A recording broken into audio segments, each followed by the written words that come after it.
전미애수님, 17이다. 우리 채널 들으시는 모든 분들, 이번 특강으로는 혼인성사를 어떻게 준비해야 하느냐에 대해서 한번 말씀을 드려보려고 합니다. 이 채널을 들으시는 분들이 또 매우 젊으신 분들이 많이 계시고, 정말 우리 지금 이 시대에 혼인이라고 하는 게 너무 힘든 또 상황인데다가 또 교회에서 요구하는 게 또 너무 많잖아요. 근데 오늘은 혼인의 어떤 준비하기 위해서 서류를 뭘 띄어야 되는지 그거는 사무실에서 물어보면 다 알고요. 어떤 것을 해야 되는지 보다는 마음의 준비를 어떻게 해야 되는지, 그래서 혹시 또 어르신분들이 보면 또 자녀분들이 또 혼인을 또 어떻게 하고 어떤 혼인 생활을 해나가야 되는지, 또 이것이 우리 구원과 또 어떠한 관련이 있는지, 왜 혼인을 성사라고 하는지에 대해서 이렇게 마음가짐에 대해서 또 한번 함께 나누어 보도록 하겠습니다. 혼인은 왜 하는 걸까요? 우리가 이제 하는 모든 행위들은 다 뭐를 하기 위해서 하는 건가요? 구원을 받기 위해서 하는 거죠. 그러니까 혼인을 그러면 안 하면 구원을 못 받냐? 그거는 아니죠. 저도 사실은 혼인을 안 하는 거니까. 그런데 어떤 성체성사나 그런 성체성사, 내 살과 피를 먹고 마시지 않으면 너희는 영원한 생명을 얻을 수 없다. 혹은 고해성사, 너희가 다른 이들의 죄를 용서해 주지 않으면 용서받지 못한 채 남아있을 것이다. 이거 지옥 간다는 거잖아요. 그러니까 이 혼인도 하나의 뭐예요? 성사잖아요. 그쵸? 그러니까 이 성사에 참여한다는 것은 분명히 구원과 관련이 있다는 거죠. 그리고 칠성사의 마지막으로 이 혼인성사가 나오는데, 이 혼인성사는 사실 나머지 6개 모든 성사를 다 종합하는 것이라고 볼 수가 있어요. 왜냐하면 혼인하지 않고서는 진짜로 구원을 못 받으니까 그래요.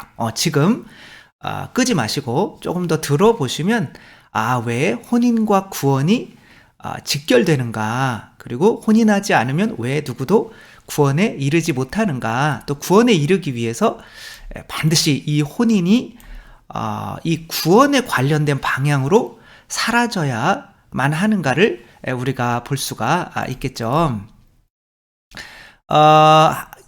처음에 교리서에서는 모든 성경의 처음과 끝이 처음부터 끝까지 다 혼인성사, 혼인에 관한 이야기다, 이렇게 나와요. 그러니까 성경을 해석할 때 다 혼인으로 해석해라, 이렇게 나오거든요.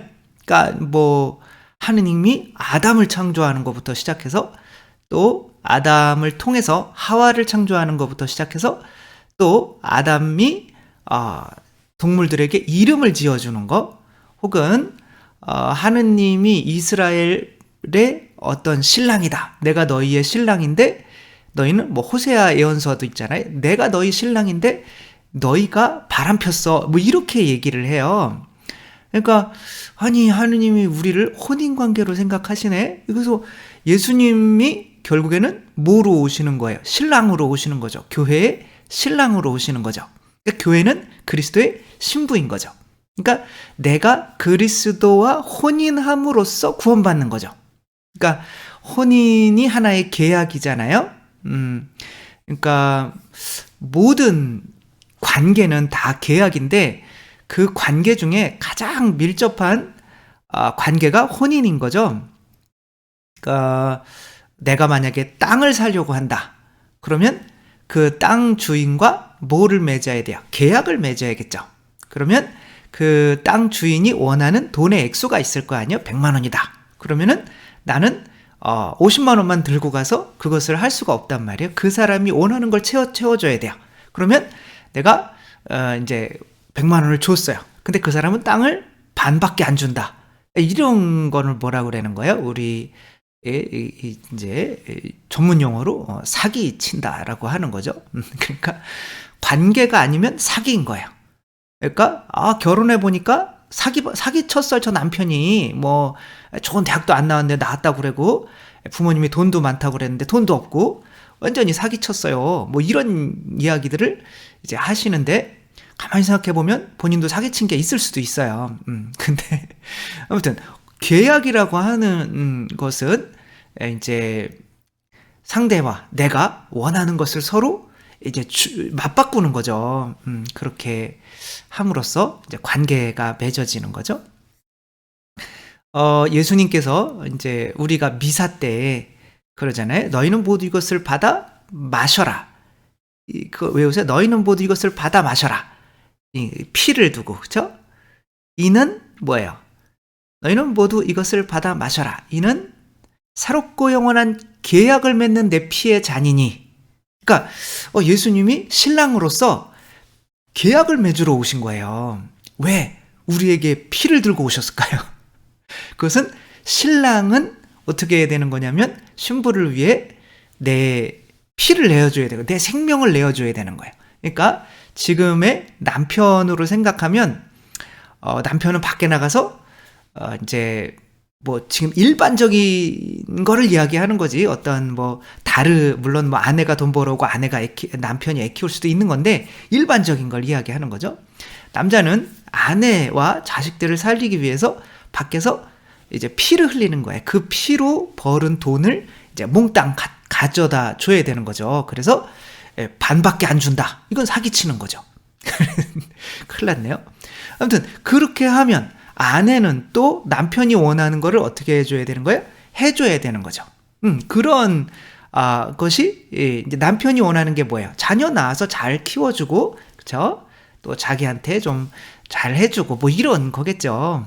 근데 이제 만약에 나는 결혼해서 자기가 너무 좋으니까 나는 남편이 직장 때려치고 자기만 있을게, 사랑은 함께 있는 거래. 이렇게 하면 아내가 이 남편이 사랑스럽다기보다는 뭔가 좀 묻어버리고 싶고 막 그러잖아요. 그러니까 또 아내도 마찬가지인 거죠. 애는 네가 낳아라. 뭐 이렇게 하면 이제 남편이 애를 낳을 수가 없잖아요. 그러니까 서로 어떤 이런 계약을 하는 거죠. 그러면 하느님과 이제 인간. 그래서 1602항 가톨릭 교회에서 보면 성경은 처음부터 끝까지 혼인과 그 신비에 대해서 그리고 혼인의 새로운 의미에 대해서 말하고 있다. 처음부터 끝까지. 그러니까 요한 묵시록은 뭐로 끝나냐면 하느님과 그러니까 그리스도와 교회, 천상 예루살렘이죠. 하느님의 어린 양과 교회의 혼인으로 끝나요. 그래서 우리가 신부잖아요. 신부가 신랑한테 성령과 함께 오소서 하는 거로 끝난단 말이에요. 그래서 아담과 하와부터 처음부터 끝까지 막 그런 거예요. 그러면 하느님이 아담을 창조한 것도 혼인이냐? 그렇죠.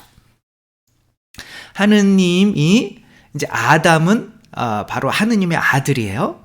그건 루카복음에 그렇게 족보에 그렇게 나와요. 그러니까 하느님의 아들은 예수 그리스도인 거죠. 그러니까 처음에 아담은 예수 그리스도를 상상하시면 돼요. 그러니까 예수 그리스도를 통해서 어떻게 해요? 그 옆구리에서 뭘 빼내요? 갈비뼈를 빼내서 뭘 만드는 거예요? 하와를 만드는 거죠. 그러니까 예수님은 하느님께서 예수님한테 옆구리에서 뭘 빼냈어요? 갈비뼈 대신 피와 물을 빼냈죠. 그렇죠? 그거를 성사라고 하는, 우리가 지금까지 한 성사를 종합하는 거란 말이에요. 그 예수님의 죽음을 통해서 나오는 이 피와 물이 바로 성사란 말이에요. 그렇죠? 우리가 고해 성사를 받아도 바로 예수님의 피값으로 받는 거고, 세례 성사를 받아도 예수님의 피값으로 받는 거고, 성체 성사를 받아도 예수님의 피값으로, 예수님의 목숨값이란 말이야. 그러니까 모든 성사는 다 예수님의 목숨값이란 말이야. 근데 아내가 이 목숨 피 흘려주는 거를 하지 않겠다라고 한다면 계약 위반인 거죠. 그러면 하느님은 아담에게 뭐 해준 게 있냐? 아담에게 다 줬잖아요. 아담을 만들어주고 탄생시켜주고 이 에덴 동산, 당신의 모든 것을 다 줬잖아요. 그렇죠? 그러니까 하느님도 아담을 위해서 피를 흘린 거고, 아담은 이제 그러니까 하느님이 남자라고 그러면 아담은 신부인 거예요. 그래서 그 역할로서 뭐를 하는 거예요? 자녀인 하와를 낳는 거죠. 그래서 이제부터는 모든 것들을 다 이 혼인으로 해야 돼요. 왜냐하면 그래야 예수님과 내가 지금 혼인 관계잖아요. 예수님이 자, 너희 위해서 내 피를 먹고 마시지 않으면 너희는 영원한 생명을 얻을 수 없어. 그러니까 내가 신랑으로서 너희를 위해서 생명을 유지시키기 위해서 돈 벌어온 거야. 이거 빨리 너희들 먹어야 돼. 그럼 우리가 예수님의 살과 피를 먹고 마시잖아요. 그럼 우리가 신부로서 뭐 해야 되는 거예요? 당연히 자녀를 피 흘려서 낳아야 되는 거죠. 그걸 뭐라고 그러는 거예요? 선교라고 하는 거죠. 그래서 선교는 하지 않으면 지옥 가요. 왜? 계약 위반이니까. 돈 받고 땅 안 주는 거야. 그런 관계는 성립될 수가 없는 거죠. 그 계약을 갱신하는 거예요. 자, 내 살과 피 먹고 마셔. 그리고 파견받는 거죠. 미사가 파견이란 뜻이야. 너희들은 나가서 뭐 해야 될지 생각해. 라는 게 미사라는 거죠. 그러니까 이 혼인 관계를 통해서 우리가 하느님과 더 가까워지기 때문에 우리가 자녀를 낳아서 성당 나오게 해야죠. 그렇죠? 밖에 나가 선교할 필요 없어요. 혼인해가지고 자녀를 많이 낳아가지고 자녀를 성당에다 이렇게 하느님을 믿게 한다면 그건 뭐 하느님과의 관계, 계약이 내가 그리스도인으로서 성립을 하는 거죠. 이 9마리 이 값의 신부라고 하는 뭐 이런 유명한 이야기가 있죠. 그래서 막 동화책으로도 만들어지고 이런 내용이 있는데 이제 외국에서 선진 목축업을 배운 한 이제 청년이 이 아프리카 이 시골에서는 이제 여기에서는 아내와 결혼하려면 그 남자가 아내를 이제 데려오는 거잖아요. 그럼 그동안 키운 값을 줘야 될 거 아니에요. 그러니까 그 부모에게 장인 장모에게 소 1마리를 주는 거예요. 근데 너무 감사하고 너무 이쁘고 막 장난 아니다. 그러면 소 2마리. 이건 더 이런 여자는 없다. 국내에 진짜. 그러면 소 3마리. 근데 이 사람은 소 9마리 끌고 가는 거예요. 그 사람들이 미쳤다. 이러는데 뭐 추장 딸도 지나가고 부잣집도 지나가고 선생님 머리 좋은 사람도 지나가고 맨 끝에 집에 볼품없는 가난한 집에 간단 말이에요. 그래가지고 이것을 이제 여기 누가 쓴 거냐면 요것을 본 이제 미국 의사가 와가지고 이걸 본 거예요. 여기 이제 그 봉사 와가지고 그래서 사람들이 저는 저 여자한테 이제 여기는 주술이 있으니까 그래서 뭐 주술 걸려가지고 저렇게 하는 거다. 이렇게 했는데 나중에 이제 10년 뒤에 그 의사가 다시 왔죠. 그러니까 분명히 그때 왜 소 9마리를 줬냐? 그걸 되게 이제 참 신기했던 거죠. 근데 이제 아내가 나왔는데 완전히 딴 사람인 거예요. 그래가지고 그러면 그렇지. 딴 여자랑 결혼했지. 이 남자는 지금 목축업을 해가지고 엄청난 큰 부자가 돼 있었어요. 근데 아이들도 참 잘 키웠고 10살이 막 됐을 거냐 아이들도. 근데 이 여자도 영어도 잘하고 막 품위가 있고 그때 봤던 그 말라깽이 키 큰 그 여자와는 아니었던 건데 얘가 그러는 거예요. 그 여자예요. 그러는 거예요. 뭔 소리냐고. 그러니까 이 남자가 그러는 거예요. 이 여자가는 자기 자신을 소 몇 마리 받았느냐로 평가를 한다는 거예요. 그러니까 내가 보통은 내가 믿는 대로 잘하는 거잖아요. 유대인들은 어떻게 해요? 나는 하느님의 자녀야. 하느님의 자녀가 굶어 죽을 일 있어? 그러니까 광야에서 40년 동안 하느님이 책임지셨잖아요. 그러니까 두려움 없이 막 투자하고 하느님의 자녀라는 어떤 이 자존감으로 이 세상의 돈이나 문화나 이런 거 다 이끌어가죠. 노벨상 다 타고 막 그러잖아요. 그러니까 내가 누구냐라는 이 자존감이 바로 나를 만드는 거죠. 근데 이제 우리처럼 막 너희는 경쟁하지 않으면 굶어 죽어. 이거는 뭐예요? 너희들은 본래 어떤 귀한 존재가 아니니까 너희들 힘으로 노력해야만 해 라고 자존감을 떨어뜨리는 거죠. 너희들 공부 안 해도 잘 돼. 하느님의 자녀잖아. 이렇게 얘기를 해야 되는데 이제 부모가 너 지금 공부 안 하면 너 굶어 죽는다 그러면은 나는 쓰레기인가 보구나. 공부하면서도 그러니까 걱정 근심 속에서 그러니까 우리나라 아이들 자살률이 이제 1위가 될 수밖에 없는 거죠. 아무튼 이렇게 사랑을 많이 받았으니까 이 여자가 어느 순간부턴가 그렇구나. 나도 그런 존재가 될 수 있는 거구나. 라고 생각하며 영어 공부도 하고, 이제 품위 있는 아내가 되기 위해서 노력을 하다가 보니까, 저거 10년이 지났는데 저렇게 훌륭한 신부가 되었다. 똑같은 여자다. 이렇게 얘기를 하는 거죠. 그러면, 이제 이 남자는 여자에게 내 생명 9마리밖에 없어요. 근데 그걸 다 바쳐야 돼. 그래야 여자가 자존감이 있어져가지고 그만큼 이제 깨끗해지는 거죠. 바오로 사도는 깨끗해진다. 남자는 여자에게 생명을 바쳐 여자를 깨끗하게 해서 이제 하느님께 봉헌해야 된다. 이런 식으로 나오거든요. 그러니까 깨끗해지는 거죠. 어떤 자존감을 갖게 되는 게. 그걸 위해서는 남자가 다 줘야 되는 거죠. 그런 얘기도 있잖아요. 오헨리 단편 소설에. 이 얘기는 이런 얘기는 한도 끝도 없어요. 그렇죠? 많이 받는 만큼 내가 순결해지는 거죠. 남편이 아내에게 머리를 빗으라고 뭘 줬어요? 이제 빗을 선물하기 위해서 자기가 가진 이제 갑오로 이어내려오는 시계를 팔았죠.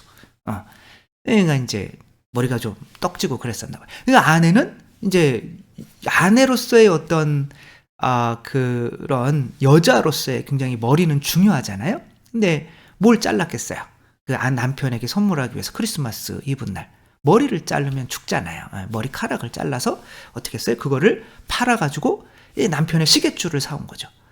남편은 뭐 시계가 없는데 여자는 지금 머리카락이 없는데 서로 쓸모없는 거를 사왔기 때문에 크리스마스 이브날 막 빗으로 찍고 막 체인으로 때리고 막 그러면서 싸웠을까요? 사랑했을까요? 사랑하는 거죠. 그렇게 사랑이 서로 간에 계약이 이루어질 때 오고 가는 게 이루어질 때 뭐가 완성이 되는 거예요?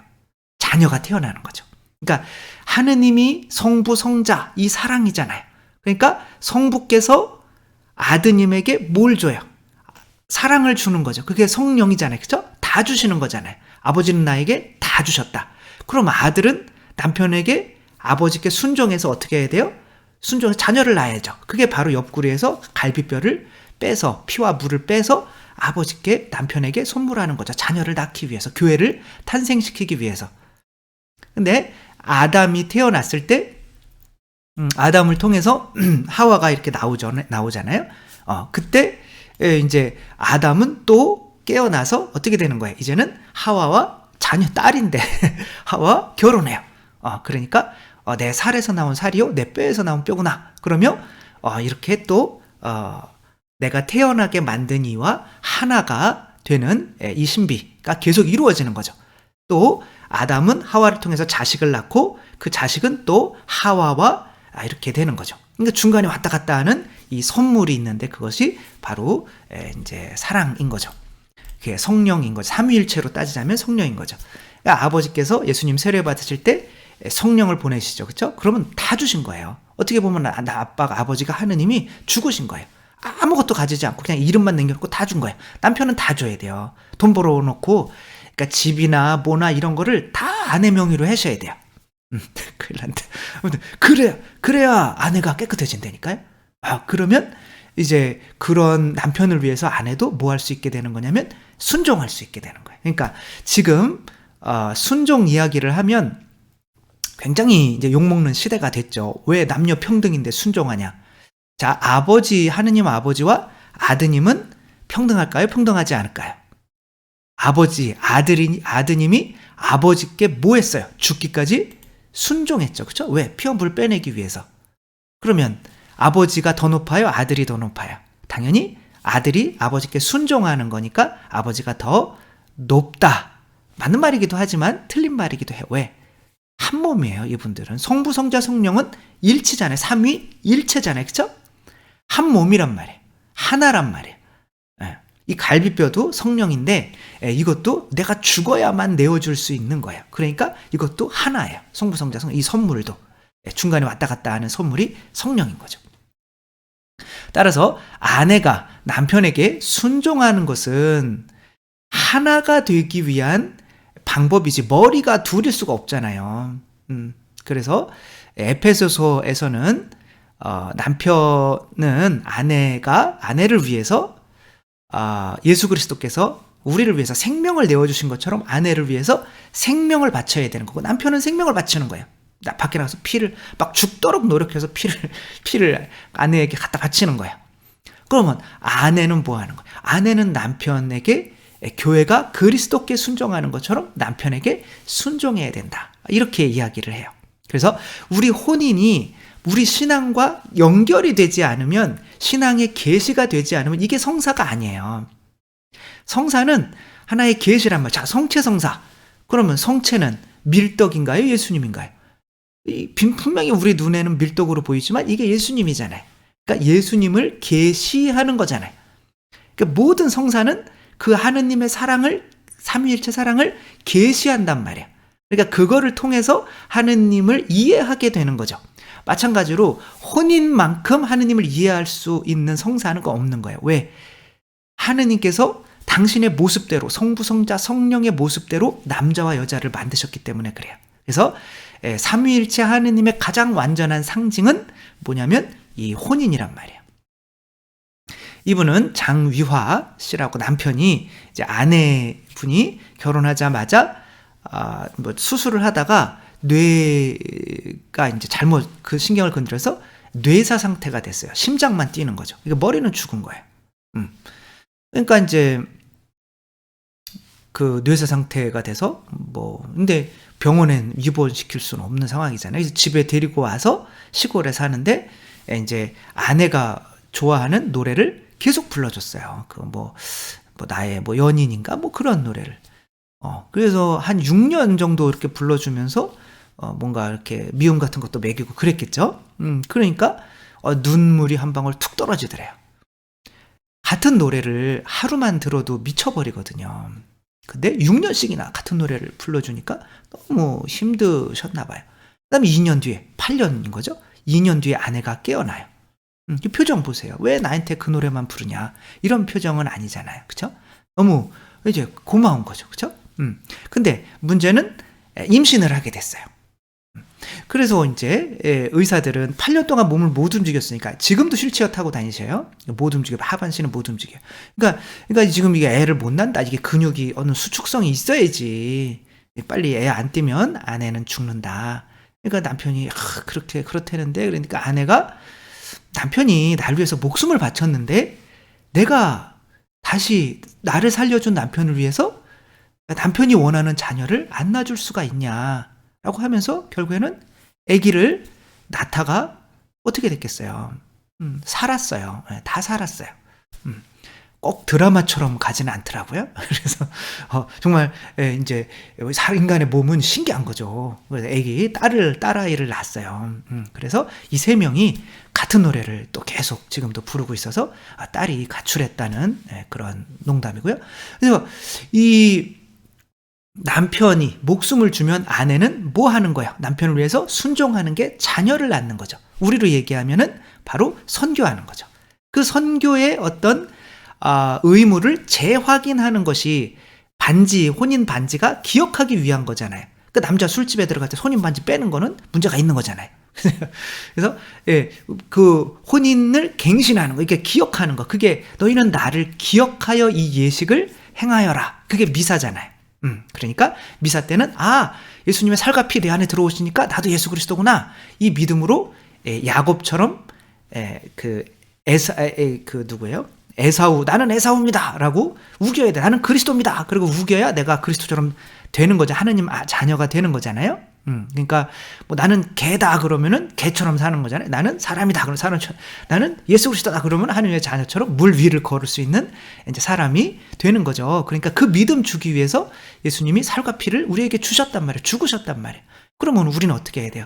우리도 똑같이 내가 너희를 사랑한 것처럼 너희도 서로 사랑해라 라고 하는 것처럼, 내가 이웃을 사랑하는 방법은 그 사람도 하느님의 자녀라는 믿음을 주기 위해서 내가 그리스도께로부터, 남편으로부터 받은 똑같은 그 사랑을 내 피를 흘려서 그 사람에게, 이웃들에게 복음을 전해야만 하는 거죠.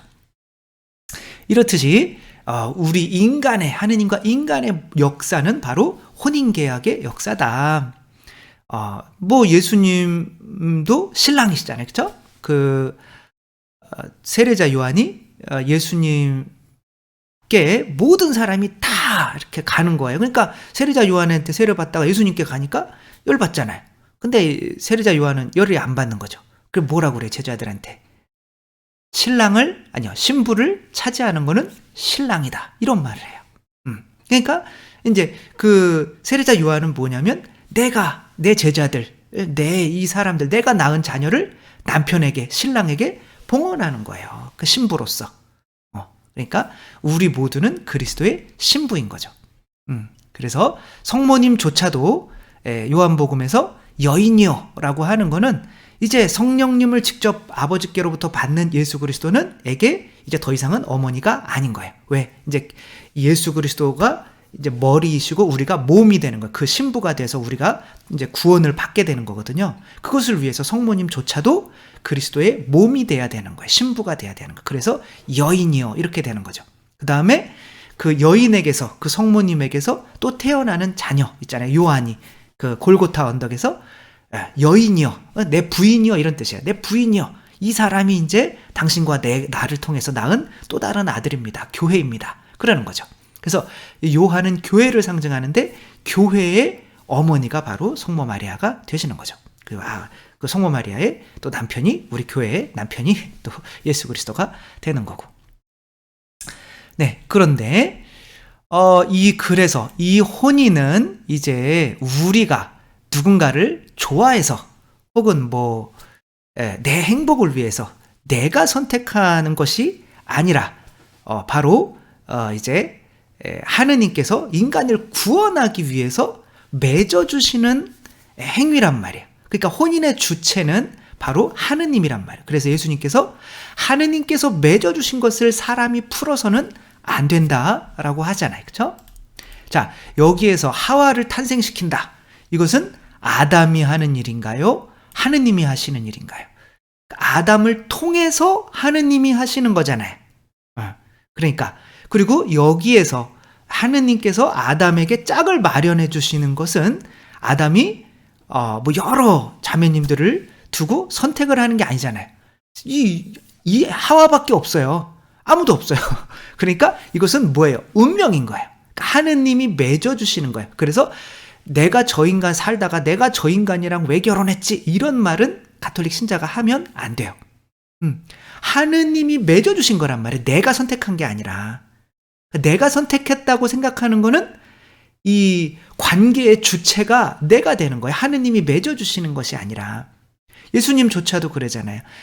당신께서 나에게 주신 일을 하나도 잃지 않았습니다, 나는. 그러니까 예수님은 당신과 만나는 사람들, 제자들이 내가 선택한 것이 아니라 하느님께서 선택해 줬다라고 하는 이런 믿음이 있는 거죠. 그래서 이게 어떻게 되는 거냐면, 하느님이 맺어주셨기 때문에 하느님이 맺어주신 거는 해소할 수 없다. 그래서 혼인의 불가 해소성인 거예요.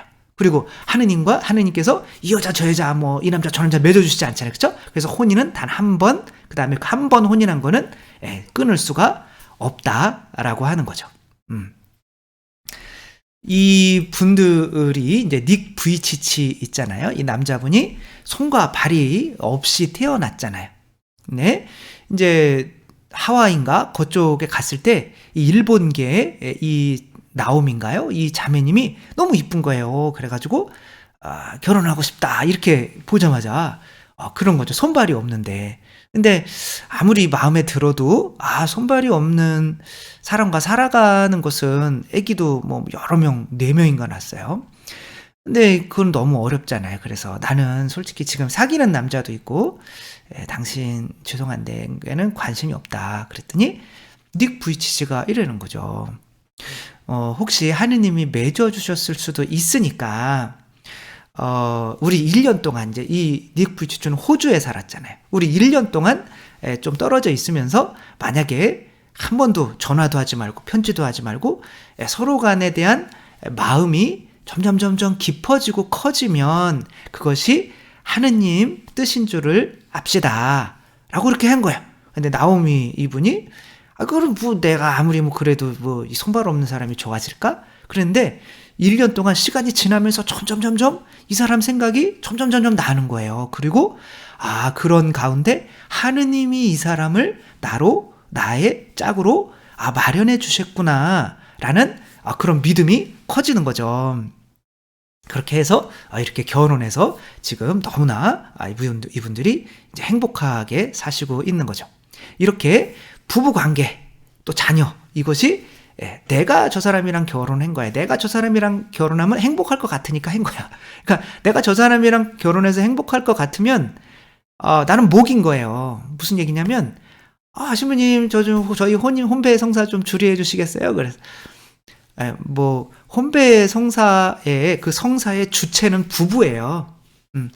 그냥 이 주례자는 그냥 여기서 이렇게 교회의 입장으로서 이 혼인을 축복해주는, 그 다음에 하나의 증인이 되는 대상이지, 이 부부 다른 성사들은 신부가 사제가 혼인 이거를 이제 주체지만 혼인은 이 두 부부가 주체인 거야. 이미 하느님, 남자는 성부, 여자는 성자를 대변함으로써 삼위일체의 어떤 이 신비를 그 안에 끌어들이는 거란 말이야. 그게 그러니까 성사가 되는 거란 말이야. 그러니까 이 혼인에 그렇게 할 때, 그래서 왜 혼인하려고 하니? 그러면 혼인하면 행복하잖아요. 그러니까, 그건 무슨 소리예요? 지금 나는 행복하지 않다는 거잖아요. 그러니까 무슨 소리예요? 난 배고프다는 거잖아요. 이 사람이 있으면 나는 행복할 것 같다. 이것은 뭐예요? 내가 이 사람한테 빨대를 꽂겠다는 거죠. 내 행복을 위해서. 사람은 목이 아니면 예수밖에 없잖아요. 그쵸? 예수님은 피를 이 사람 행복을 위해서 내어주려고 하는 사람인 거고, 이제 모기는 이 사람에게 빨대를 꽂아서 난 돈 벌기 싫으니까 남편이 돈 벌어오는 거로 살아야지, 혹은 나는 빨래하고 밥하기 싫으니까 아내를 위해서, 아내가 집에 있으면 좋으니까 아내를 결혼해야지. 이것은 내 행복을 위해 상대를 이용해 먹겠다는 거잖아요. 그쵸? 그 두 모기가 결혼하면 행복할까요? 모기는 공동체가 될 수 없죠. 왜? 내 걸 내어놓을 수가 없으니까. 그러니까 내 행복을 상대를 위해서 주기 위해서 결혼을 하는 거죠. 그걸 위해서 그래야만 내가 구원이 되는데, 그것을 위해서 이제 하느님께서 두 사람을 맺어주시는 거죠. 왜? 삼위일체 사랑을 닮으라고. 그러니까 하느님께서 맺어주신다는 거 우리가 명확히 알고, 혼인하시기 전에 정말 이렇게 피정을 하면서 하느님께서 이 사람을 저희가 사제가 되기 위해서 하느님이 나를 불러주셨는가라는 거를 깊이 묵상하듯이, 혼인하기 전에 반드시 이렇게 한 일주일 동안 따로따로 이렇게 성체조배나 혹은 피정 갈 수 있으면 피정하면서, 이 사람이 내 배우자가 하느님께서 맺어주신 사람이 맞나? 라는 거를 묵상해서 확신이 들 때까지는 혼인을 이렇게 하는 거는 좀 안 좋다라고 하는 거죠.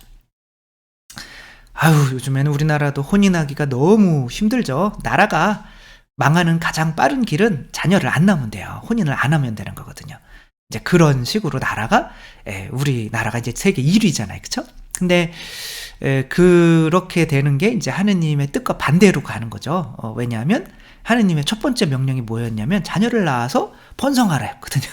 그러니까 자녀를 안 낳으려고 한다는 거는 내가 남을 행복하게 하기 위해서 내 피를 쏟을 마음이 없다. 그러니까 이기주의자가 돼가는 거죠. 그러면 빨리 망하겠죠. 그쵸? 근데 그게 우리나라가 세계 1등이라는 게 참 마음이 아픈 거죠. 유대인들은 어떻게 해요? 우리는 0.8명인데 유대인들은 3.6명인가 그래요. 낳는 게. 그러니까 한 사람이 결혼 안 하는 사람까지 빼면은 4-5명씩 낳는 거예요. 한 집안에. 그러니까 자녀를 안 낳는 게 너무 부끄러운 거예요. 하느님이 나를 이렇게 행복하게 창조해 주셨는데 나도 자녀들을 낳아서 이 행복한 세상에 살게 해야 되는데, 여기는 헬지옥 같은 이렇게 돼버리니, 그래서 지금 사교육비나 집값이나 애들 키우는데 드는 이런 것들이나, 혹은 결혼해서 사는 이 사람들에 대한 처우가 너무 지금 성당에 애 데리고 나온다 그러면 순교자로 여겨줘야 돼요. 그리고 내가 애 봐줄 테니까 너는 들어가서 미사 한번 조용히 한번 봐라. 너무 힘들었지. 이런 분위기가 돼야 되는 건데, 지금 애 울면 째려보고 그러면은 아무튼 망해가는 첫걸음인 거죠. 그게 이제 삼위일체의 사랑을 이제 담지 못하게 만드는 우리 세상 조건이 이렇게 돼가는 거죠. 정치인들을 뽑을 때 이제 어르신들도 참 중요하긴 하죠. 그러나 그분들의 표가 많다고 그분들만 위해서 막 돈 쓰는 게 아니라, 정말 교육에서부터 시작해서 정말 자녀를 많이 낳을 수 있는 가장 불쌍한 가진 것 없는 영혼들이 정말 돈 없고 가난한 지금 결혼하려고 하는 부부들이고 그 사람들을 통해서 태어날 수 있는 아기들이잖아요. 그게 제일 불쌍한 사람들이잖아요.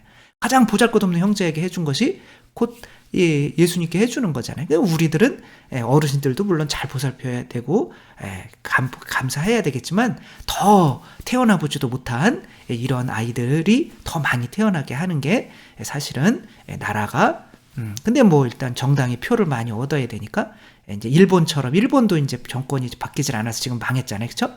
그렇게 가는 이유가 뭐 이런 거는 이게 할 필요는 없지만 계속 노인들을 위한 정책만 하고 이제 자녀를 많이 낳는 어떤 이런 것은 하지 못했기 때문에 출산율이 떨어지면서 이렇게 된 건데 우리나라는 더 급격하게 지금 떨어지고 있는 상황인 거죠.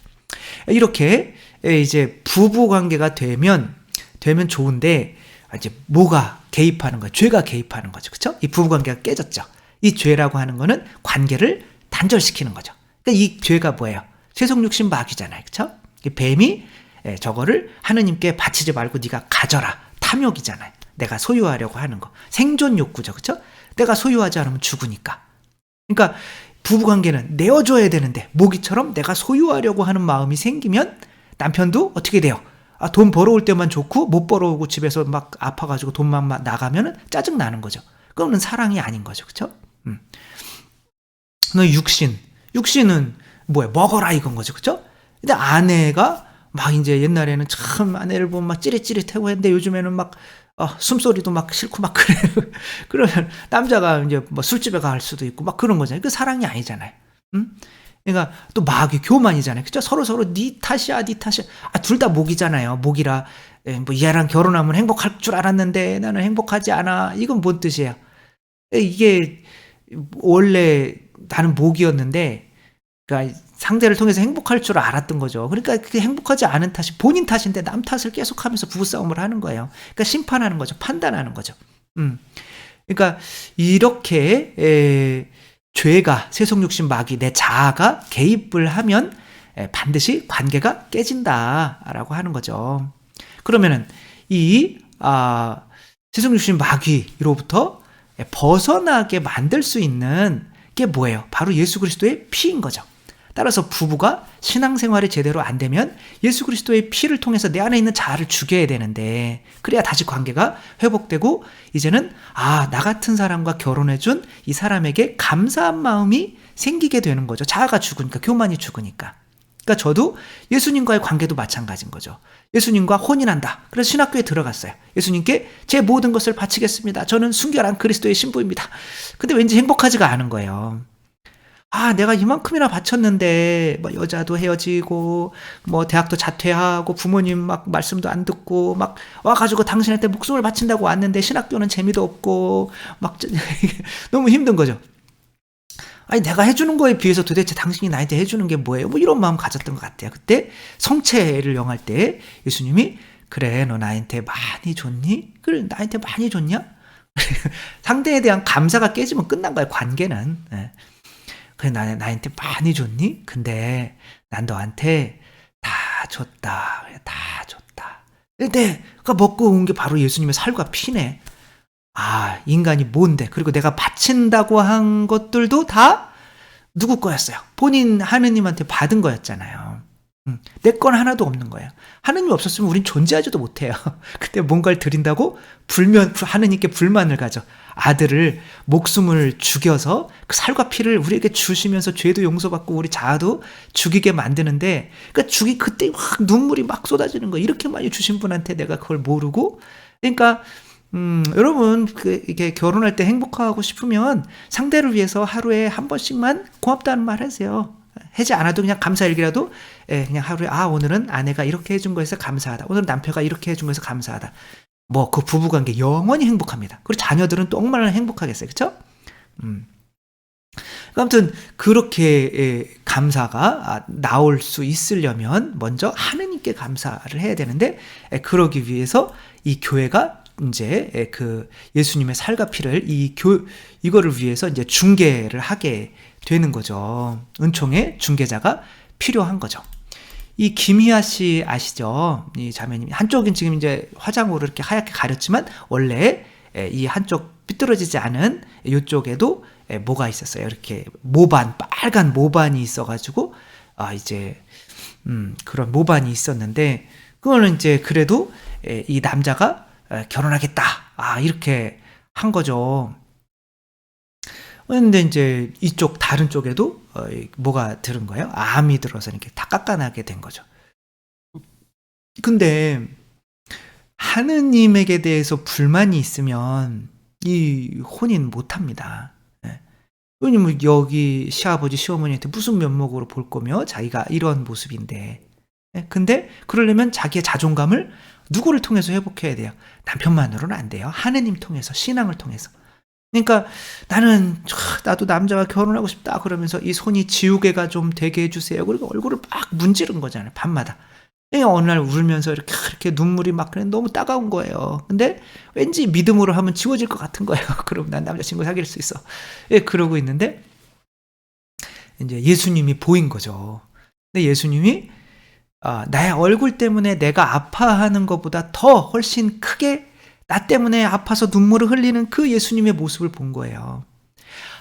이만큼이나 나 사랑했구나. 저희 어머니도 고아셨고 막 심지어 그냥 자기한테 못되게 하는 인간들을 다 그냥 농약 타서 먹여야겠다 이런 마음을 들었을 때 예수님이 걸어오신 거죠. 물 위로 걸어오시면서 문둥병 환자들한테로 가시면서 야, 저들도 문둥병 환자도 사는데 얼굴 몸도 그렇게 지금 그렇게 그래도 부모는 없어도 그런 건 다 있잖아. 그런데 저 문둥병 환자들도 사는데 너는 왜 못 사니? 라고 하니까 그러게 내가 감사했어야 되는데 감사를 못했네. 그러니까 예수님을 받아들이게 되니까 결혼해서 저처럼 훌륭하지는 못하지만 아무튼 저를 낳고 또 이렇게 된 거죠. 그렇게 하지 않았으면은 어머니가 감옥에서 평생 혹은 자살을 했을 수도 있는 거죠. 그래서 하느님께 먼저 감사를 하지 않으면 이 부부관계가 이루어질 수가 없는 거죠. 그래 하느님이 나를 이렇게 귀하게 만들어준 사람이야 라고 하며 그 다음부터는 내가 내 얼굴 때문에 더 이상 예수님 마음을 아프게 해드리지는 말아야겠다. 그러니까 자존감이 생긴 거니까 그 감사한 마음이 있으니까 그래 나 같은 사람도 사랑받을 자격이 있어 라고 하니까 남편과 혼인할 수 있었던 거죠. 이렇게 교회가 이제 성령을 주셨잖아요. 그게 성령이 이제 예수 그리스도의 피가 성령인 거예요. 내 안에서 그래 너 나한테 많이 줬니? 나 너한테 다 줬다. 그런데 그냥 말로만 하면 안 돼요. 그게 예수님의 살과 피가 들어가야 된단 말이에요. 모든 거 하느님이 나를 위해서 주시는 이 모든 거 예수님의 살과 피, 피는 생명이잖아요. 그 생명을 줄 때 내 안에 있는 자아가 죽어서 이제 눈물로 빠져나오게 되는 거예요. 나 같은 단 한순간도 하느님한테 감사하지 않으면 하늘나라 가면 영원히 후회하겠구나. 이런 마음을 갖게 하는 거죠. 그렇게 되면 자동적으로 이제 내 안에 자아가 없어지니까 이거를 저거 선악과를 따먹어라. 아니 왜? 그래서 이거 다 내 건 하느님이 주신 건데 나는 감사해서 굳이 저것까지 따먹지 않아. 이 11조죠, 그렇죠? 나 이거는 하느님이 다 주셨다는 증거로 내가 하는 신앙 고백으로 바칠 거야. 너 저거 먹어. 그래서 아니 왜? 먹을 거 많은데. 그래서 너 남편 아내 판단해. 남편 너 아니 왜? 하느님이 나와 혼자 있는 게 외로우니까 그래서 함께 만들어주셔서 동물에게 이름을 지어주는, 그러니까 자녀를 낳으라는 이거를 함께 하라고 한 귀한 배우자인데 내가 왜 상대를 판단해? 이렇게 되는 거죠. 그럼 자아가 이제 뭐가 되는 거예요? 지렁이가 되는 거죠. 그럼 성모님처럼 밟고 있으면서 그럼 부부관계가 온전해질 수가 있는 거죠. 이것을 위해서 신앙생활을 교회를 통해서 하지 않으면 성령을 받지 못하니까 부부가 이제 하나가 될 수가 없는 거죠. 그래서 2위 일체는 없어요. 3위 일체인데 그 3위 그것은 바로 성령이란 말이에요. 그 중간 안에 성령께서 들어오셔야 그 성령의 힘으로 내 모든 것을 아내를 위해서 아내가 나 아내한테 다 바쳤더니 아내가 집 나가래. 그럼 나는 거지처럼 살아야 돼요. 그렇더라도 나는 남편의 의무를 다 한 거죠. 그러니까 남편이 아내에게 다 바치는 거예요. 그냥 성 프란치스코처럼 거지처럼 살면 되는 거잖아요. 아내는 또한 내가 남편에게 순종해서 남편한테 빨피는 거 아니야? 그렇지만 또 아내로서의 의무를 다 하게 되는 거죠. 내 뱀을 밟는 거죠. 그래, 모든 걸 내어주는 이 남편. 내어주지 않더라도 나는 이것을 하느님 앞에 서약을 했으니까 남편이 아무리 못해도 나는 아내로서 남편에게 순종해야겠다. 라고 하는 거죠. 어떤 자매님이 이제 남편이 이제 옛날 얘기죠. 임신했었는데 지금 그럼 잡혀가죠. 배를 발로 차서 아기가 시커멓게 죽어서 나오고 이제 도박과 여자와 이제 술 뭐 이런 거로 이제 하는 건데 이제 돈을 안 주니까 뭐 그리고 바람 피면 또 아내도 바람 피는 줄 알잖아요. 지가 하면 남도 다 해놓은 줄 알아. 아무튼 그렇게 했는데 이제 아내 뭐 유리창으로 찍어서 240바늘인가 꼬맸대. 아무튼 그랬는데 그 성지순례를 갔어요. 메주고리에. 거기서 이제 십자가산이라고 있어요. 거기 이제 맨발로 돌산으로 올라가는 거 얼마나 아프겠어요. 근데 그 아픈 걸 통해서 예수님이 날 위해서 훨씬 더 아프셨구나. 남편이 저러는 거 나의 탓일 수도 있겠구나. 라고 하면서 깊이 후회를 한 거예요. 그리고 뉘우친 거죠. 김포공항에 돌아왔더니 남편이 묵주 들고 이렇게 잘못했다 뭐 이런 이야기도 되게 많죠. 실화입니다. 그러니까 어쩌면 내가 바뀌지 않아서 남편도 바뀌지 않을 수가 있어요. 둘 중에 한 명이 좀 신앙이 부족하다면 한 명이 먼저 뚫려야죠. 그래야 성령을 통해서 그 성령이 그 사람에게 가서 그 사람도 정화가 될 수가 있는 거죠. 남편이 안 한다고 나까지 안 하려고 하면 안 되겠죠. 그렇죠? 하나님께 서약했잖아요. 그래서 혼인이 성사인 이유는 바로 이 혼인이 삼위일체 신비를 계시하기 때문에 그런 거죠. 그러니까 성사라고 하는 거는 그냥 성령께서 들어오신다고 생각하시면 돼요. 예수 그리스도의 피. 그러니까 바로 교회를 통해서 성령께서 내 안으로 들어오셔서 내가 성령의 힘으로 내 모든 것을 남편은 생명까지 바치고 아내는 남편에게 죽기까지 순종하고 하는 이것이 이루어지고 있기 때문에 그게 성사가 되는 거죠. 그 부부 자체가 하나의 성체가 되는 거죠. 큰 삼위일체 신비가 되는 거죠. 그렇죠? 아버지께서 아드님에게 성령을 다 있는 걸 다 주신 거예요. 아버지께서 나에게 다 주셨다. 그러니까 내가 아버지께 순종해야죠. 그렇죠? 왜 아버지는 또 신랑으로서 아내의 피 흘림을 통해서 자녀를 탄생시켜야 되니까. 그래서 그리스도께서 아버지께 죽기까지 순종하셔서 뭐를 이렇게 한 거예요. 바로 교회를 탄생시키신 거죠. 그리고 또 신랑으로서 교회에 이제는 신랑이 되는 거예요. 남편과 신랑으로서 이 교회에 너희들 나를 사랑하느냐? 그러면 가서 물고기 잡아와라. 이게 바로 내가 너희에게 살과 피 줄 거니까 너희들은 아내로서 가서 이웃들에게 복음을 전해라 라고 하는 것이 되는 거죠. 그래서 이제 나중에 확인한단 말이에요. 너 몇 마리 잡아왔어? 빨리 잡은 물고기 가져와. 이렇게 되는 거죠. 그게 자녀를 얼마나 낳았느냐가 되는 거죠. 이것에 대한 충실성을 뭐라고 그러냐면 이제 하느님 나라를 위한 동정, 순결이라고 하는 거죠. 동정은 아예 이제 부부관계를 안 하는 거죠. 근데 이제 뭐 하느님 나라를 위해서 저희가 뭐 동정을 지키는 게 하나의 순결이거든요. 그러니까 다른 데에 정신 팔지 않고 제가 오로지 그리스도의 사랑을 받아서 그리스도의 신부로서 내가 자녀들 여러분들일 수가 있는 거죠. 들을 낳는데 내 생명을 바치겠습니다. 이것이 순결인 거죠. 순결은 그냥 뭐 남편도 거부하고 아내도 이런 게 아니라 남편에게 모든 에너지를 다 하기 위해서 내가 이제 하는 게 순결인 거죠. 정은표 씨인가요? 이분이 이 아들 마지가 얼마 전에 이제 서울대학교 들어갔다고 이제 나왔죠. 붕어빵이라고 하는 곳에서도 이제 나오고 뭐 하면서 이제 사실 이 배우라는 직업이 아주 유명하지 않으면 많은 돈을 벌 수가 없는 거죠. 그래서 뭐 한 달에 30만 원으로 정말 뭐 몇 년을 살았다고 해요. 그때 아내가 나가서 뭐 빵집에나 뭐 이런 데 아르바이트 하면서 그냥 그 돈 벌어오는 거로 몇십만 원으로 한 30만 원으로 사는 거예요. 근데 이제 아들이 이제 붕어빵 뭐 이런 데 출연하면서 그때서부터 조금 이제 가세가 풀리기 시작한 거죠. 그다음에 이 큰 아들은 또 랩도 잘해요. 그래서 뭐 랩 경연대회도 나가고 그러면서 돈도 벌면서 공부를 해서 서울대까지 갔어요. 물론 머리도 좋아요. 167인가 그래요. 뭐 딸도 좋고 애들 다 좋아요. 머리가. 근데 부모님 머리가 왜 좋아지는 걸까요? 도대체? 창의는 창조잖아요. 그쵸? 그 창조의 어떤 능력은 하느님께서 어떤 생존에 대한 걱정을 할 때는 창의력이 없어져요. 내가 일단 먹고 사는 게 중요한 거니까. 근데 먹고 살만 하면 전기 한번 개발해볼까? 자동차 한번 개발해볼까? 이런 창의력이 이제 생기게 되는 거죠. 머리가 좋아지는 것도 이 부모들이 그렇게 잘해요. 그래서 이 남편은 나중에 그 프로그램에 보면 자기 요만한 책상이 하나도 없어. 대본도 건조기 옆에서 이렇게 요만한 거 갖다 놓고 이렇게 해요. 그러니까 이 가족을 위해서 자기 자신을 온전히 헌신하는 거죠. 그리고 이제 그러며 이 아이들에게 에덴 동산과 같은 그런 편안함을 주려고 하는 거죠. 그래서 너희 애들을 공부 못하게 하고 공부하려고 그러면 막 놀러가자 주일에 막 우리 농사 지으러 가자 막 이렇게 하니까 애들이 아빠는 세상 물정을 모르세요. 지금 우리 경쟁해야 된단 말이에요. 지금 세상은 장난 아니에요. 그때 이 엄마가 뭐라고 그럴까요?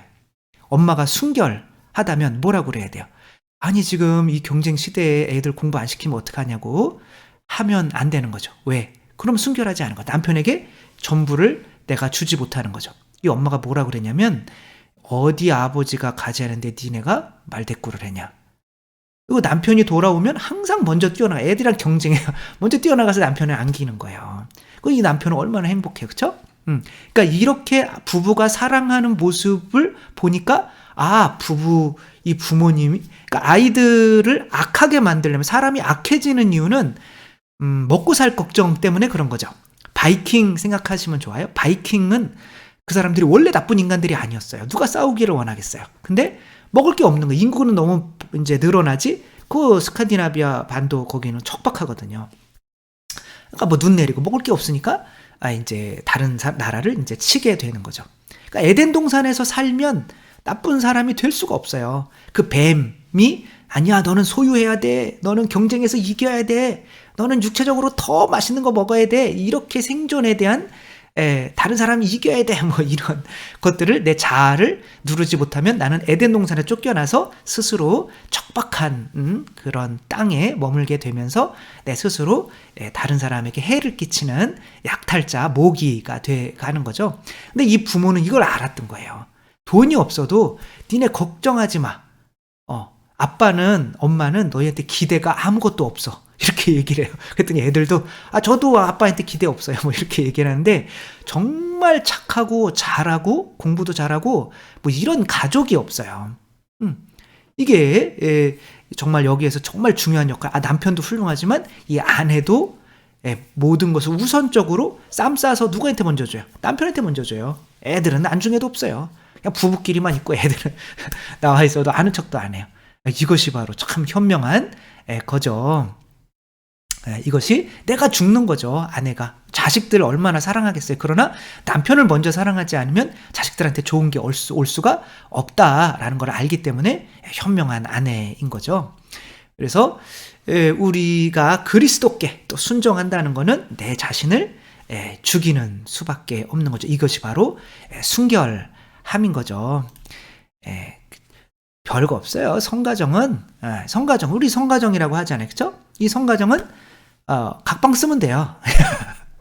그래서 아기를 낳지 않는데 부부관계를 낳을 수가 없는 상태인데 이것은 상대를 내 기쁨을 위해서 이용하는 거잖아요. 그때는 좋을 수 있어도 내 안에 양심이 있잖아요. 그래서 양심의 가책을 느끼게 만들어서 아기도 못 낳는데 내가 왜 이런 짓을 해야 돼? 저 인간이 나를 혹시 뭐 술집 여자로 하나? 뭐 이런 생각을 하면 상대가 미워지게 돼 있어요. 그래서 오히려 부부관계를 많이 하는 게 좋은 게 아니라 자녀를 출산하려고 하는 의도로 이렇게 그렇게 하시고 만약에 그게 이제 끝났다 그러면 각방 쓰세요. 이게 성가정이에요. 여러분, 자녀 봉헌해버리세요. 그냥 예수님 8살 8일밖에 안 됐는데 하느님한테 봉헌해버렸잖아요. 유대인들이 잘 되는 게 뭐예요? 자녀들을 그냥 봉헌해버려요. 12살 때 하느님, 그동안 내가 이놈 키우는데 걱정을 이놈 잘 못 키울까 걱정 많이 했는데 이제는 이제 털털 털어버려서 너무 감사합니다. 당신 겁니다. 이제 우리가 천형성체 때 그렇게 해야 되는 거잖아요. 하늘에 계신 우리 아버지, 이제는 아빠를 아저씨라고 부르고 엄마를 그냥 아줌마라고 불러. 너는 이제 하느님 거야. 왜냐하면 사춘기가 되면 제일 걱정하는 두려움이 뭐냐면 나는 누구인가? 나는 어디서 와서 어디로 가는가? 나는 뭐 해야 되나? 이거를 다시 찾게 돼요. 아기 때는 부모가 창조자니까 그게 해결이 됐는데 사춘기는 이 양반들이 내 창조자가 아니네. 눈 빠지면 다시 만들어줄 수가 없네. 나도 그냥 쉽게 애 낳을 수 있네. 뭐 이렇게 되니까 부모에 대한 반항심이 지금까지 나를 속여왔다는 그게 이제 사춘기가 부모에게 저항하는 거예요. 그 전에 바로 얘네들을 봉헌해버려야 돼요. 니네 아버지는 하느님이요. 우리는 잠깐 맡아서 키운 것 뿐이요. 이제는 아저씨 아줌마라 그래라. 뭐 이렇게 하며 이제 그 유대인들은 이제 그때 다 유산 다 주잖아요. 대학 등록금 한 4천만 원, 5천만 원 주고 이제 네가 알아서 해. 먹든지 말든지. 주식 노는. 그 애들은 어렸을 때부터 주식하면서 이제 하느님의 자녀라는 자존감으로 뭐 다 성공할 수밖에 없는 거죠. 뭐 믿는 대로 되는 거잖아요. 그렇죠? 그 디펙 초프라가 자녀를 그렇게 키웠어요. 그래서 아들 둘이 있었는데 너희들은 내가 먹고 사는 거는 아이들에게 환경을 에덴 동산으로 만들어준 거죠. 너희들 먹고 사는 거는 아빠가 다 책임져 줄게. 그러니까 너희들은 이웃을 위해서 어떤 좋은 일을 할 수 있는가만 생각해라. 이게 뭐예요? 사랑하라는 거잖아요. 그렇죠? 이웃을. 그러니까 큰 놈은 학교 안 가고 막 정원사 아저씨 도와주고 할머니 막 집 날라드리고 작은 아들은 학교 가서 꼴찌랑만 놀아요. 꼴찌한테 가르쳐주는 거야. 이렇게 공부. 작은 아들은 하버드대 교수가 됐고 큰 아들은 이제 사교성이 또 좋아졌으니까 인도에서 엄청나게 큰 회사의 이제 회장이 되었죠. 아무튼 우리가 이 세상에서 경쟁을 시킨다고 아이들을 경쟁을 시키는 건 아이들 자존감을 완전히 깎아내리는 거예요. 그거를 위해서 경쟁시키고 너 이번에 외고 다니다 그런 아이도 있잖아요. 여자아이. 야, 너 너무 공부 열심히 했는데 어떻게 외고에서 전교 6등까지 하니? 조금만 더 하면 전교 1등 할 수 있어. 그랬더니 엄마 됐어? 그리고 내자 써놓고 전교 1등 이렇게 성적표 두고 아파트 뛰어내려 자살을 했잖아요. 이것은 사람의 공부에서 높아지는 경쟁 그거는 사람의 자존감을 깎아내리는 거예요. 그걸 위해서 칭찬해 주는 것도 마찬가지인 거죠. 이용해 먹는 거죠, 자식을. 빨대로 빨아먹는 거예요. 그러니까 부모가 모기면 자녀도 모기가 될 수밖에 없어요. 근데 부모가 만약에 에덴 동산의 하느님이다. 내가 하느님과 관계가 잘 됐어요. 그러니까 걱정할 게 없어. 하느님과 있으니까. 그러면은 뭐 나쁜 사람이 될 수가 없는 거죠. 그리고 이웃을 이제 어디나 사랑으로 만들어졌잖아요. 그러니까 사랑하는 사람은 이 세상에서 잘 될 수밖에 없어요. 축구장은 축구 경기장에 규칙이 있고 농구장은 농구 경기장. 이 세상은 사랑으로 만들어졌기 때문에 사랑하는 자녀를 경쟁하는 게 아니라 사랑하는 사람으로 이렇게 만들면 뭐 이 세상에서 안 될 수가 없죠. 그게 바로 에덴 동산에서 이제 아담이 동물에게 이름을 지어주는 일, 이게 사랑이잖아요. 자녀를 낳는 거. 그래서 우리가 자녀를 낳지 못하는 지금의 상황이 하느님의 뜻과는 가장 안 맞는 상황으로 가고 있는 거다. 이것은 우리 개인의 종교적인 어떤 교육의 문제도 있지만 이 나라 전체가 지금 이렇게 망해가는 거로 이 혼인과 자녀를 낳음, 이게 하느님의 첫 번째 계명이고 마지막까지 가서 복음을 전달해. 다 똑같은 계명인 거예요. 이웃을 사랑해라는 계명은 다 자녀를 낳으라는 하나의 이것으로 지배하게 되는 거다. 그래서 성령을 받았던, 하느님의 사랑을 받았던 그리스도의 신부인 이 교회들은 이날 성령 강림날 베드로가 선교해서 3,000명이 세례를 받잖아요. 그렇죠? 그 일을 하면서 하다가 이게 이제 뭐 성모님이 항상 모델이시기는 한 거죠. 그리스도의 신부로서의 모델이신 거죠. 그렇게 하다가 이제 예수님께 이제 가신 승천을 하신 것처럼 우리들도 성모님이 엘리사벳 찾아보시러 가시는 거는 당신이 성령 그리스도와에 통해서 그리스도의 신부로서 그리스도가 뱃속에 잉태했는데요. 잉태했지만 사실은 이제 하느님이시기 때문에 하느님께 순종하는 거예요. 순종해서 그분이 머리이시고 이제 몸이신 거죠. 그래서 가서 엘리사벳에게 성령이 충만하게 또 내 생명을 내어준 거죠. 이것 때문에 돌 맞아 죽을 뻔했잖아요. 그렇죠?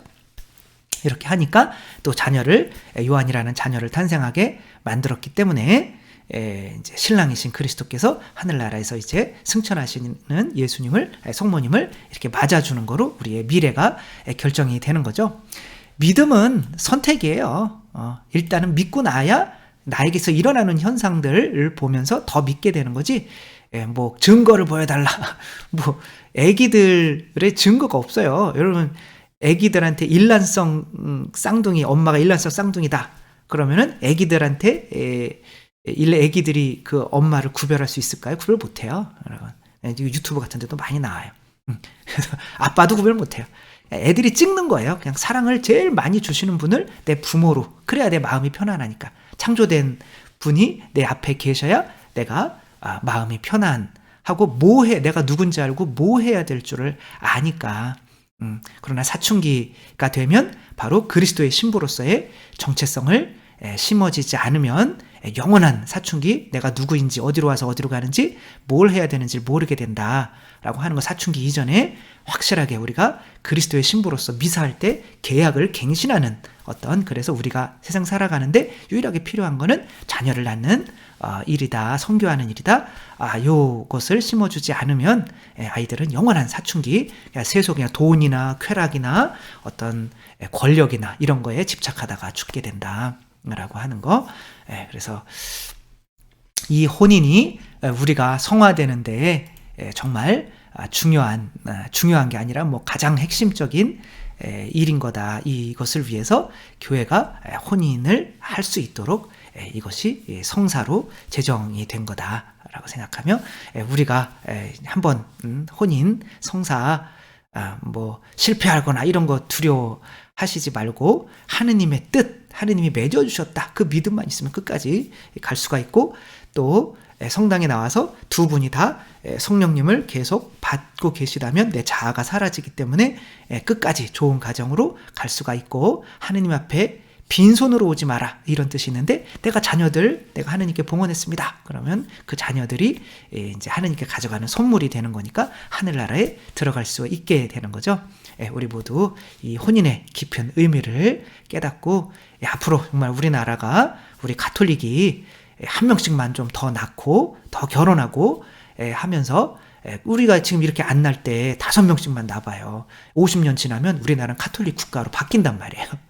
신부님이나 나세요. 이 힘든 세상에 뭐 그러시겠죠. 그렇지만 아무튼 그렇다는 거, 이 세상에서 정말 하느님께 드릴 수 있는 가장 큰 순교, 이것이 혼인이고, 이것이 지금 자녀를 낳는다는 거 또 생각하며, 모두가 정말 행복하고 정말 거룩한 봉헌의 뭐 수도 생활이죠. 거의 혼인이 내 자신을 수련하는 이 혼인, 모두 정말 이렇게 좋은 열매를 맺는 혼인을, 내 삶을 살아가실 수 있으셨으면 좋겠습니다.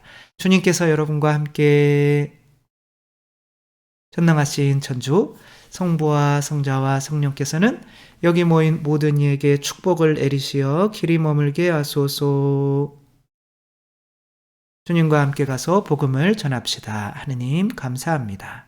성부와 성자와 성령의 이름으로 아멘. 감사합니다. 사랑합니다.